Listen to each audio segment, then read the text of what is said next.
UPSC prelims 2024 में participate कर रहे मेरे डियर फ्रेंड्स, बहन भाई, माय डियर फैमिली, एक बिहारी सब पे भारी परिवार में यूपीएससी प्रीलिम्स 2024 को टारगेट करने वाले क्लास में मैं आपका वेलकम करता हूं। फ्रेंड्स, कल से हमने 2023 जो प्रीलिम्स हुई है उसकी एनालिसिस स्टार्ट कर दी है। इस इसलिए ताकि हम 2024 को अच्छे से समझ सकें कि एग्ज़ाम यूपीएससी कैसा लेने वाला है और फिर उसको क्रैक कर सकें 2023 की मदद से। जानते हैं आप कि 2023 में यूपीएससी ने प्रीलिम्स का पूरे तरीके से नक्शा, यूं कहिए कि एक तरीके से बदल दिया है, उसको पूछने का तरीका चेंज कर दिया है क्वेश्चंस को। और ये पैटर्न अब कुछ टाइम तक रहने वाला है, क्योंकि यूपीएससी जब भी पैटर्न चेंज करता है तो उसे कुछ साल तक मेंटेन करता है। तो अगर आपको 2024 क्वालिफाई करना है तो बहुत ज़रूरी है कि 2023 में जिस तरीके से क्वेश्चंस पूछे गए हैं उनके नेचर को आप समझें और उस पर थोड़ा सा कमांड बनाएं।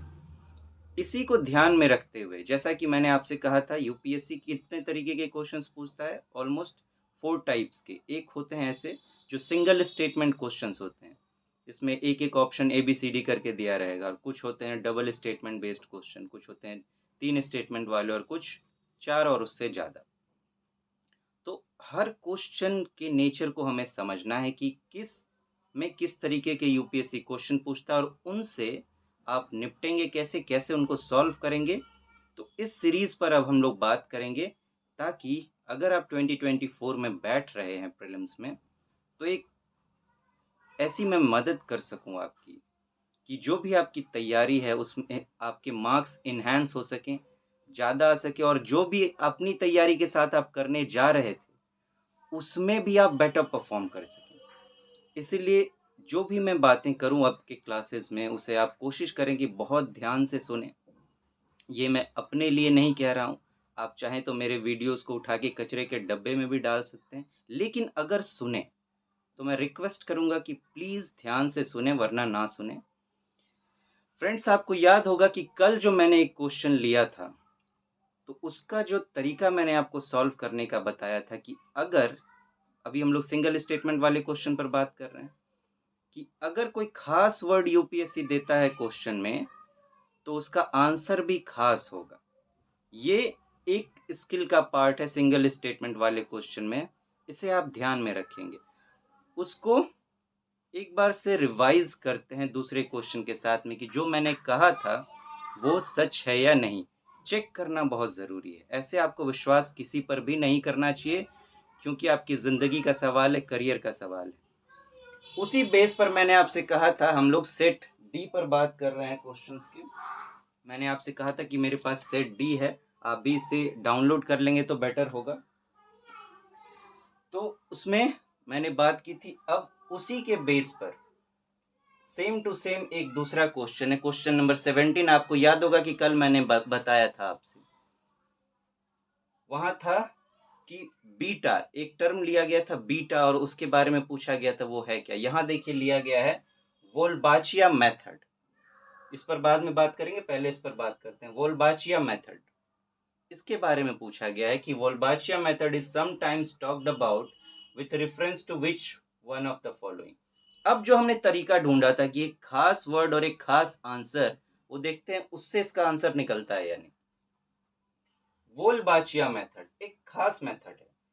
अब देखिए option A, controlling the viral diseases spread by mosquitoes. क्या कह रहा है? किस तरह के डिजीज को कंट्रोल करना है? Viral disease. डिजीज का नाम दे दिया गया है, एक खास डिजीज का नाम दे दिया गया, सिर्फ डिजीज नहीं लिखा गया है, viral disease. And spread by mosquitoes, किसके द्वारा ये डिजीज आती है उसका भी नाम दिया गया है। मतलब पूरा का पूरा स्टेटमेंट बिल्कुल खास है। और ऑप्शंस को भी देख लेते हैं। Converting crop residues into packing material, कि क्रॉप रेसिड्यू जो होते हैं, जो मान लीजिए क्रॉप है, उसके बचे हुए जो भूसे वगैरह रह जाते हैं, उनको पैक करने वाले मटेरियल में कन्वर्ट करना है। तो देखिए ना तो क्रॉप का नाम दिया गया है, यहाँ बस लिखा गया है क्या, क्रॉप रेसिड्यू। कौन सा क्रॉप, किसी क्रॉप का नाम नहीं दिया गया। तो ये कॉमन सा स्टेटमेंट है, साधारण स्टेटमेंट है, कोई खास नहीं। और इनटू पैकिंग मटेरियल का बात कर रहा है, किस टाइप का पैकिंग मटेरियल ये भी इसने नहीं कहा है, वो भी बिल्कुल कॉमन सा स्टेटमेंट है, तो ये तो नहीं होगा। ये देख लेते हैं, producing biodegradable plastics. Biodegradable plastics, अब देखिए कई तरह के बायोडिग्रेडेबल सब्सटेंसेस हैं, कोई एक ही तो बायोडिग्रेडेबल नहीं है। बायोडिग्रेडेबल कहने का मतलब जो जैसे मान लीजिए कि सड़ा हुआ पत्ता, उसको बैक्टीरिया वगैरह जो हैं डिकम्पोज कर देते हैं, तो वो उस तरह की चीज़ें जो हैं, तो ऐसी बायो बेस्ड चीज़ें जो हैं नेचर में, कितनी सारी चीज़ें, एक ही चीज़ तो है नहीं। तो इसने किसी खास बायोडिग्रेडेबल प्लास्टिक का नाम नहीं दिया है, बस लिख दिया है बायोडिग्रेडेबल प्लास्टिक। तो ये भी एक कॉमन सा स्टेटमेंट है, इसे भी हटाते हैं। Producing biochar from thermochemical conversion of biomass, किसी खास बायोचार का नाम नहीं दिया गया है। हाँ, आपको यहाँ पर फंसाने के लिए थोड़ा सा इसने खास किया है कि थर्मोकेमिकल कन्वर्जन, सिर्फ केमिकल कन्वर्जन नहीं, थर्मोकेमिकल कन्वर्जन। लेकिन फिर क्या कर दिया, बायोमास। अब बायोचार भी कई तरीके के होते हैं, बायोमास भी कई तरीके के होते हैं। दुनिया में कितनी सारी नेचर में चीज़ें हैं, बायो चीज़ें, तो ये दोनों कॉमन है। हाँ, आपको फंसाने के लिए यहाँ पे एक खास जो है, खास रिएक्शन कन्वर्जन का नाम दे दिया गया, थर्मो यूज़ कर लिया गया है, लेकिन बाकी तो कॉमन है, आधे से ज़्यादा तो कॉमन ही है। लेकिन अगर इसकी बात करें तो इसमें सब कुछ खास है, डिजीज़ भी खास है, और जिसने फैलाया है उसका भी नाम दे दिया गया है। तो ये हमारा आंसर, इसको काट दीजिए। आप चाहें तो गूगल कर सकते हैं, आंसर ढूंढ लीजिए। और देखिए इसमें भी जैसे हमने सॉल्व किया था पिछला वाला, पिछले क्लास में, कि बीटा एक खास वर्ड है तो एक खास आंसर तक हम पहुंचे थे, उसी तरह एक खास मेथड का बात की एक खास मेथड की बात की गई है, तो हम एक खास आंसर तक पहुंचे हैं।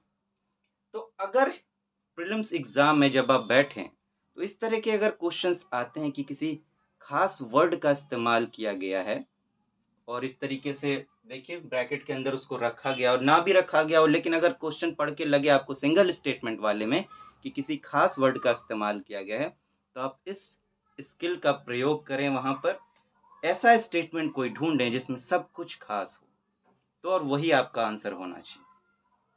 अब आते हैं इस पर, तो ये जो पहला हमने बात की पिछले क्लास में, और ये एक तरीके के क्वेश्चंस हैं, दोबारा मैंने इसलिए बात की ताकि आप यकीन कर सकें।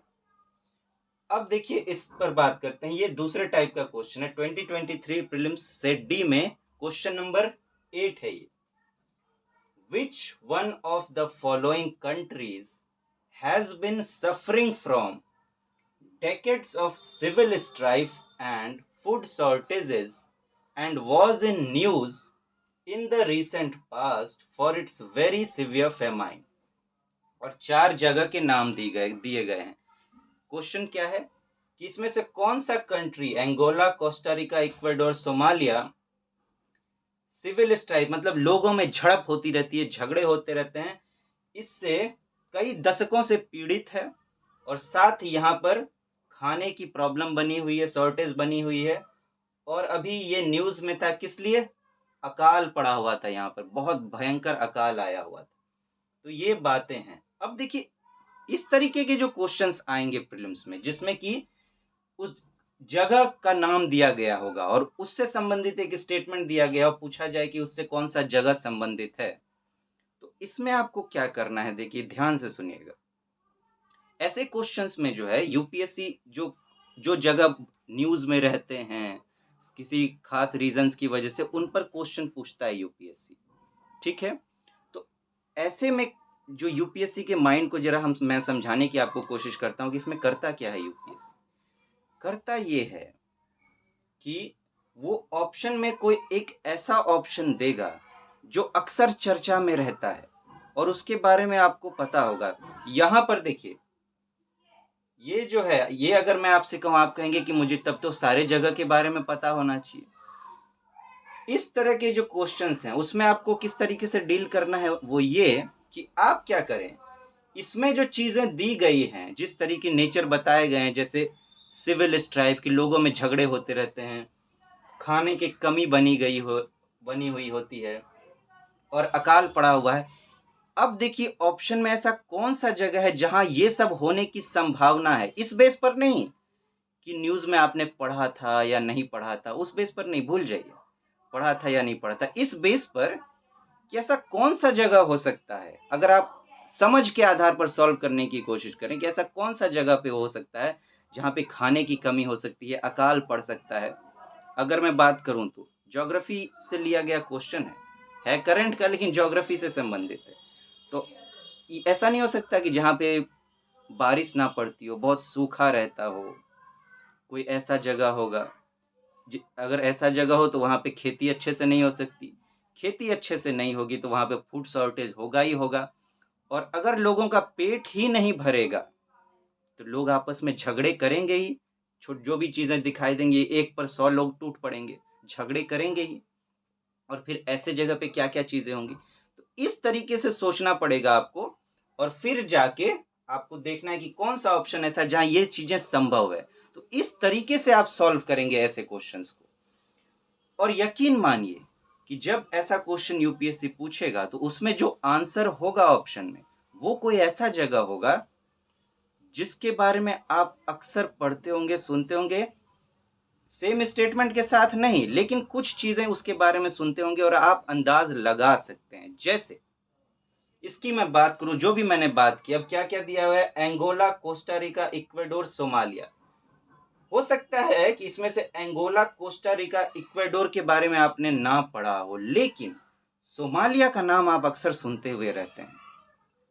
क्यों? क्योंकि सोमालिया आप जानते हैं कि यहाँ पर समुद्री डाकू पाए जाते हैं और ये अक्सर चर्चा में रहता है कि हमारे जो जहाज जाते हैं ट्रेडिंग के लिए, उन पर यहाँ के जो डाकू हैं वो अटैक करते रहते हैं। ठीक, ये तो आप पक्का सुनते रहते होंगे, अगर आप अच्छे से तैयारी कर रहे हैं तो और न्यूज़पेपर से कनेक्टेड हैं तो ये आप सुनते रहते होंगे। तो अब मेरा आपसे सवाल है कि डाकू लोग कहाँ पैदा होते हैं? डकैत बनने की ज़रूरत क्यों होती है? हाँ? लोग चोरी क्यों करते हैं? चोर बनने की ज़रूरत क्यों होती है? क्योंकि उनका पेट नहीं भर रहा है। अगर उनका पेट भर रहा होता तो ये सब करने की ज़रूरत ही क्या थी? और पेट क्यों नहीं भर, कि कब नहीं भरता है? जब वहाँ पे खेती अच्छी ना हो। मेजर रीज़न्स की बात करें और यहाँ पे क्या कर रहा है? डेकेड्स ऑफ कई दशकों से, 40-50 साल या उससे भी अधिक, कई दशकों से, और खाने की कमी, अकाल, इतना भयंकर अकाल। तो डकैत लोग क्यों बनते हैं, मैंने आपको कहा, और उस बेस पर क्या कनेक्ट कर सकते हैं आप इससे, सोमालिया से। और फिर सोमालिया को आप अगर वहाँ भी मैप में ढूँढने की कोशिश करेंगे, तो देखिए कि अफ्रीका के बिल्कुल कोने पर होता है और उसके ऊपर रेड सी है। वो जो रीजन है, ये जो सोमालिया है, ये बिल्कुल सूखा हुआ है। उधर से पहाड़, इधर से पहाड़, यहाँ पे पानी बहुत कम पड़ती है और प्लस ये ओशियन करंट्स जो चलते हैं, वार्म करंट जोन में ये आता है, तो उससे गर्मी से ये और भी ज़्यादा जो है, एक तो पहले से सूखा हुआ है और सूखा हो जाता है। लेकिन बाकी जगह को आप देखेंगे, ये अंगोला जो है, ये वेस्ट सेंट्रल अफ्रीका में है, जो ग्रीन रीजन है।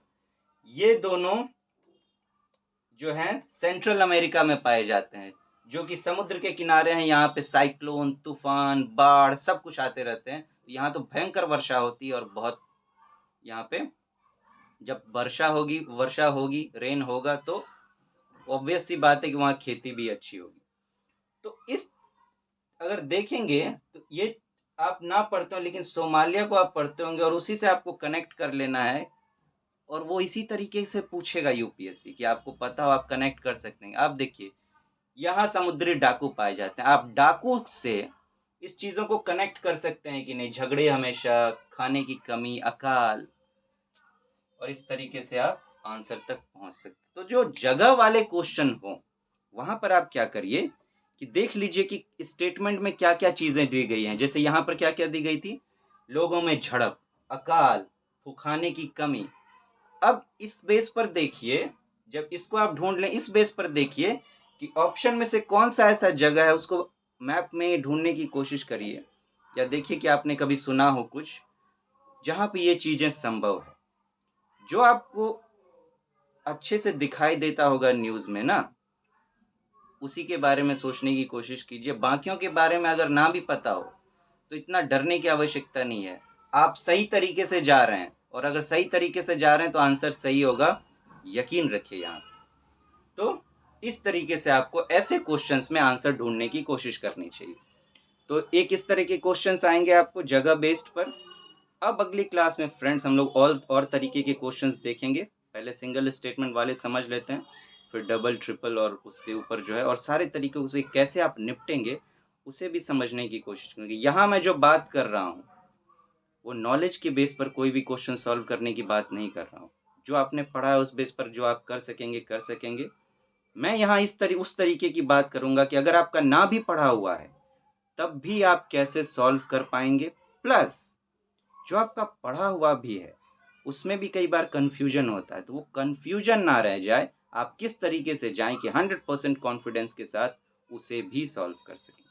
तो फ्रेंड्स आज यहीं रुकते हैं, फिर मिलेंगे। Thank you so much. Have a nice day. नमस्ते।